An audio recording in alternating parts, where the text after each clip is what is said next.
Շնորհակալություն, հարգելի գործընկերներ, սիրելի հայրենակիցներ, տեքստ էի պատրաստել Հայաստանի Հանրապետության այսօրվա մասին, բայց քանի որ շատ դժվար է չարձագանքել մեր գործընկերներին, տեքստը մեկ ուրիշ անգամ կկարդամ, բայց իմ պարտքն եմ համարում 1-2 կարևոր շեշտադրում անել։ Ուրեմն, սկսենք, պատիվ ունեմ դաշինքի քարտուղարից կամ նախագահից, պարոն Մամիջանյանը ասում է, որ ինքը գլխարկ չի դնում, պարոն Մամիջանյան, գլխարկ դրեք, գլխարկից վնաս չկա,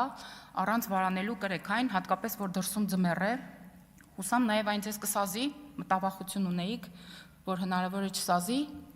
ասեմ նաև, որ գլխարկի առաջնային ֆունկցիան սազելը կամ չսազելը չի։ Այստեղ պարոն Ավետիսյանը ասում է, որ մենք իբր չենք իրականացրել մեր ծրագրերն ու օրակարգերը, հատկապես սոցիալական ոլորտում, անկեղծ ասած հասկանում եմ, որ նրանք ստիպված են սիստեմատիկ եւ մեթոդաբար մոռանալ իրենց օրակարգերի մասին, բայց այստեղ փոքրիկ հիշեցում անեմ, ուրեմն 21 թվականին, երբ մեր ընդդիմությունը եկավ արդեն ազգային ժողով, նրանք պատերը եւ բարձրագործ հայտարարություններով, այսպես ծածանելով հնարավոր բոլոր դրոշները, ասում էին, որ իրենք մի օրակարգ ունեն եւ այսօր չէ վաղը, մյուս օրը ժամը 5-ին, 15 րոպե հետո ամսվա կենտ օրերին իշխանությանը հեռացնում էին ազգային ժողովից եւ առասարակ իշխանությունից։ Ինչպես տեսնում ենք, մենք այսօր այստեղ ենք, բայց ընդդիմության շարքերը կարծես թե քիչ-քիչ նոսրանում են։ Եվ այստեղ մի հետաքրքիր բան կա, ես անկեղծ ասած չեմ հասկանում մեր ընդդիմադիրների այս խիզախությունը, համարձակությունը, չգիտեմ, դրանք իհարկե ճակերտների մեջ եմ ես ուզում դնել, բայց ես ուզում եմ ուղղակի հանրության ասել, որ երբ 2018 թվականին քաղաքացիական պայմանագիր կուսակցությունը եկավ իշխանության, ուրեմն միայն սոցիալական ոլորտում, աշխատանքի եւ սոցիալական հարցերի նախարարությունում 91 թվականից սկսած, երբ Հայաստանի Հանրապետությունը դարձել էր անկախ պետություն, 287 մանկատան սաների բնակարանի գնման վկայականներ այս նախարարությունը չէր տվել։ Յուրաքանչյուր բնակարանի գնման իրավունքը արժեր 6.3 միլիոն դրամ։ Հարց է առաջանում, այս ընդդիմադիրները, որ ղեկավարել են աշխատանքի եւ սոցիալական հարցերի նախարարությունը երկար տարիներ եւ մի քանի этаպով, ինչպես են իրենց թույլ տալի խոսեն սոցիալական խնդիրների մասին։ Հարգելի ընդդիմադիրներ եւ մասնավորապես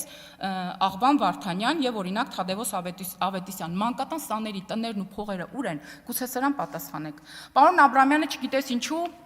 որ քաղաքական որջով է տպավորված կամ որ որջին են ամեն օր նրանք զոհաբերություն մատուցում, անկեղծ ասած չգիտեմ, գուցե պարոն Աբրամյանը նոր է կարդացել Մոնթեսումայի դուստրը եւ շատ տպավորված է որջերով, բայց ասեն, որ մեր քաղաքական ուժը որջդ չունի, մենք ունենք քաղաքական առաջնորդ, ով Հայաստանի Հանրապետության վարչապետն է նաեւ։ Այստեղ խոսում են, որ Հայաստանի Հանրապետությունում չկա խոսքի ազատություն։ Ուզում եմ նշել, որ Հայաստանի Հանրապետությունում կա խոսքի ազատություն, ուղղակի Հայաստանի Հանրապետությունում կան մարդիկ, ովքեր պրոբլեմ ունեն այս իրավունքի հետ եւ նրանց խնդիրը պետք է հնարավորինս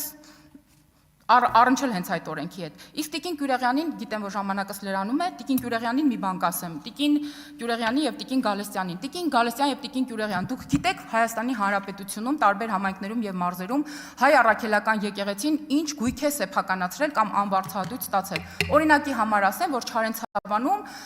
կաթողիկոսը անվարձահատույց վերցրել է, ավարտում եմ, պարոն Ռուբինյան, Կինոյի տունը։ Հիմա ուզում եմ հարց ուղղել։ Կինոյի տանը